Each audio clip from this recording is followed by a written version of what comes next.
परीक्षेत compute the rank difference correlation from the following data खाली दिलेल्या प्रदत्ताच्या आधारे क्रमभेद सहसंबंधाचे मापन करा असा प्रश्न विचारला जातो.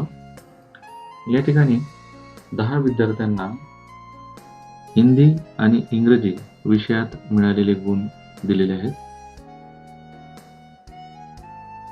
सब्जेक्ट याचा अर्थ मराठीत प्रयुक्त असा होतो. ABCDEFGHIJ असे एकूण 10 प्रयुक्त विद्यार्थी आहेत आणि ह्या 10 प्रयुक्त विद्यार्थ्यांना हिंदी आणि इंग्रजी या विषयात मिळालेले गुण दिलेले आहेत. तर या प्रदत्ताच्या आधारावर आपल्याला क्रमभेद सहसंबंधाचे मापन करायचे आहे. क्रमभेद सहसंबंधाचे मापन करण्यासाठीचे सूत्र आहे क्रमभेद सहसंबंध रँक डिफरन्स कोरिलेशन R बरोबर 1 वजा 6 समेशन D चा वर्ग भागिले n कंसात n चा वर्ग वजा 1. सूत्रातील n बरोबर 10 आहे. परीक्षेमध्ये n दिलेला असतो.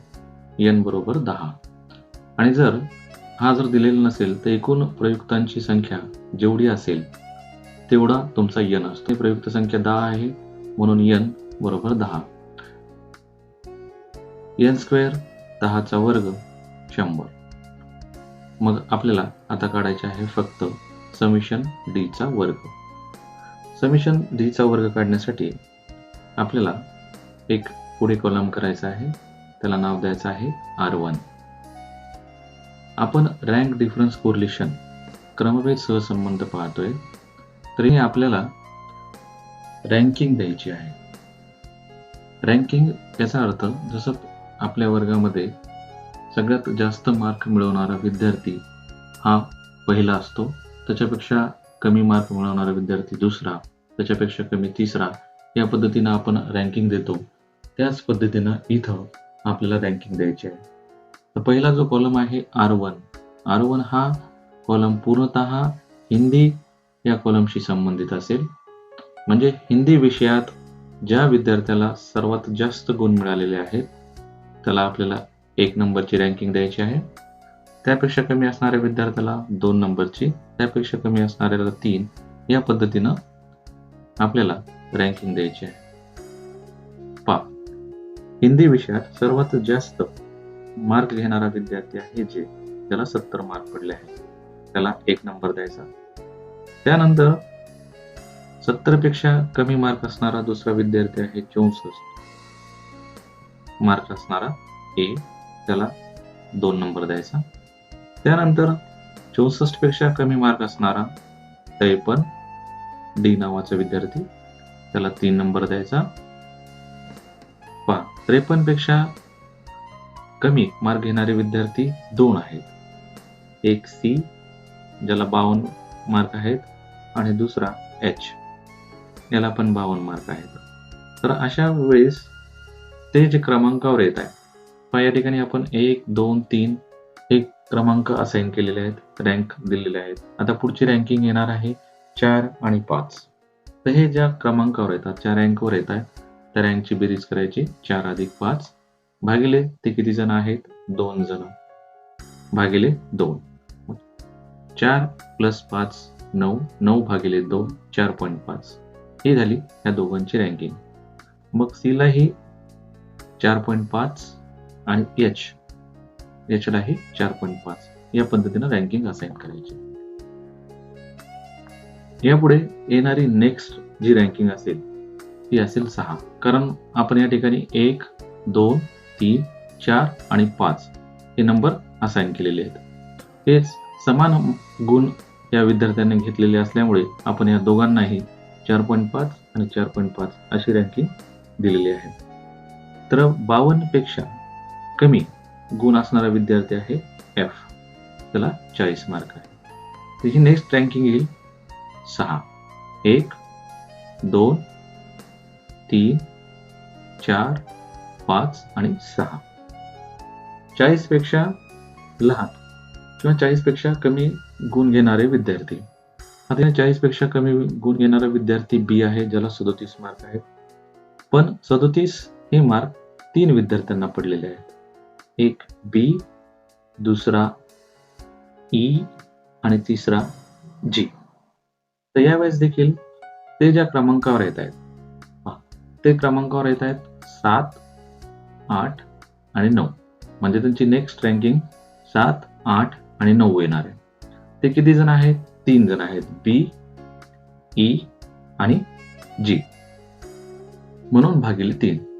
7 अधिक 8 अधिक 9 या तिघांची जर बेरीज केली ते येते 24. 24 भागिले 3 बरोबर 8. म्हणून या तिन्ही विद्यार्थ्यांना रँकिंग 8, 8, 8 अशी येणार. बी विद्यार्थ्याला 8, त्यानंतर ईला पण 8, त्यानंतर जीला पण 8. त्यानंतर आता उरला शेवटचा विद्यार्थी, त्याला 28 मार्क आहेत, त्याला 10 नंबरची रँकिंग येईल. या पद्धतीनं आपण हिंदी विषयात विद्यार्थ्यांना जे गुण मिळालेले आहेत त्यांची रँकिंग R1 या कॉलममध्ये करून घेतली. याच पद्धतीनं आपल्याला R2 कॉलममध्ये इंग्रजी विषयात विद्यार्थ्यांना जे गुण मिळालेले आहेत त्यांना रँकिंग द्यायची आहे. इंग्रजी विषयात सर्वात जास्त गुण मिळवणारा विद्यार्थी तो आहे आय. त्याला 98 गुण आहेत. त्याला 1 नंबर द्या. 98 नंतर कमी गुण मिळवणारा विद्यार्थी आहे म्हणजे दुसरा 94 सी, त्याला 2 नंबर. त्यानंतर एच 88 3 नंबर. 88 पेक्षा कमी गुण घेणारा 85 बी 4 नंबर. 85 पेक्षा कमी गुण घेणारा जी 74 5 नंबर. 74 पेक्षा कमी गुण घेणारा वरतीच आहे एफ 72, त्याला 6 नंबर. 72 पेक्षा कमी गुण घेणारा 69 ई, त्याला 7 नंबर. 69 पेक्षा कमी गुण घेणारा 63, त्याला रँकिंग आपल्याला असाइन करायचे आहे. रँकिंगचा नंबर द्यायचा आहे 8. आता पहा, सगळ्यात शेवटी सगळ्यात कमी गुण घेणारे 2 विद्यार्थी आहेत, एक ए आणि दुसरा जे. हे दोघांनाही समान गुण आहेत, 55-55. अशा वेळी देखील आपला पहिलाच जो फॉर्म्युला आहे तो या ठिकाणी वापरायचा आहे. ते ज्या क्रमांकावर येत आहे, ज्या रँकवर येत आहे, आता पुढची रँक आहे 8 पर्यंत आपण रँक दिलेली आहे. पुढची रँक येणार 9 आणि 10. 9 प्लस 10 भागिले 2 म्हणजेच 19 भागिले 2 9.5. तर ही रँकिंग दोन्ही विद्यार्थ्यांना देऊन टाकायची. ए 9.5 आणि जे यांना पण 9.5. पुढे एक नवीन कॉलम करायचा आहे डी. डी म्हणजे R1 minus R2. R1 column मधील ज्या संख्या आहेत त्या संख्येतून R2 मधली संख्या वजा करायच्या. म्हणजे 2 वजा 9.5, त्याचं उत्तर येतं -7.5. 8 वजा 4 4. 4.5 वजा 2 2.5. 3 वजा 8 -5. 8 वजा 7 1. 6 वजा 6 0. 8 वजा 5 3. 4.5 वजा 3 1.5. 10 वजा 1 9. 1 वजा 9.5, त्याचं उत्तर येतं -8.5. या संपूर्ण डी कॉलमची जर बेरीज केली तर ती येते 0. म्हणजे या ठिकाणी आपण पाहिलं तर काही प्लस संख्या आहेत, काही मायनस संख्या आहेत.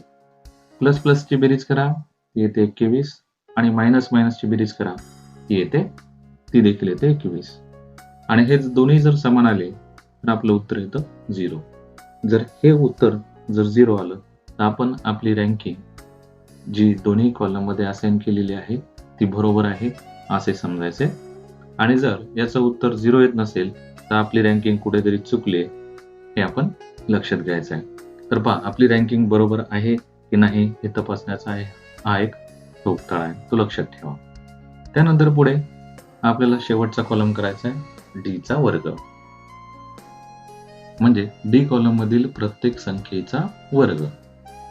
-7.5 चा वर्ग 56.25. एक गोष्ट लक्षात ठेवा, कोणत्याही संख्येचा वर्ग हा धन असतो. या ठिकाणी -7.5 आहेत.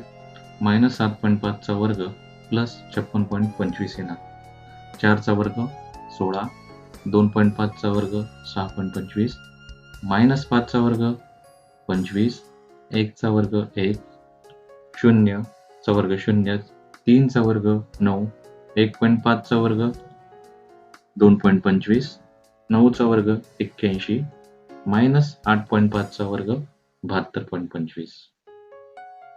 जर आपण पूर्ण डी कॉलमची बेरीज केली, ती येते समेशन डी चा वर्ग. तर या संपूर्ण कॉलमची बेरीज ती येते 269 आणि आपल्याला जो पाहिजे होता सिग्मा डी चा वर्ग मिळतो. चला आता आपण परत आपल्या सूत्राकडे जाऊ. क्रमभेद सहसंबंध बरोबर R बरोबर 1 वजा 6 समेशन डी चा वर्ग भागिले n कंसात n चा वर्ग वजा 1. समेशन डी चा वर्ग आपल्याला मिळालेला आहे, तो आहे 269. त्यानंतर n हे दिलेला आहे 10, तो पण आपल्याला माहित आहे. मग या संख्या आपण सूत्रात टाकून घेऊ. पहा, 1 वजा 6 गुणिले समेशन डी चा वर्ग 269 भागिले n 10, n चा वर्ग म्हणजेच 10 चा वर्ग वजा 1. 1 वजा 6 गुणिले 269 ते होतात 1614 भागिले 10, 10 चा वर्ग 100 वजा 1. 1 वजा 1614, 10 100 मधून 1 वजा केला तर त्याचं उत्तर येतं 99. 1 वजा 1614 जशास तसे भागिले 10 गुणिले 99, त्याचं उत्तर येतं 990. 1 वजा 1614 भागिले 990, त्याचं उत्तर येतं 1.630 आणि सर्वात शेवटी 1 मधून जर 1.630 वजा केले तर त्याचं उत्तर येतं -0.63 म्हणजेच 0.63. हा झाला आपला क्रमभेद सहसंबंध. तर या पद्धतीनं स्पियरमन यांच्या रँक डिफरन्स कोरिलेशन पद्धतीच्या सहाय्याने क्रमभेद सहसंबंधाचे मापन केले जाते. थँक्यू.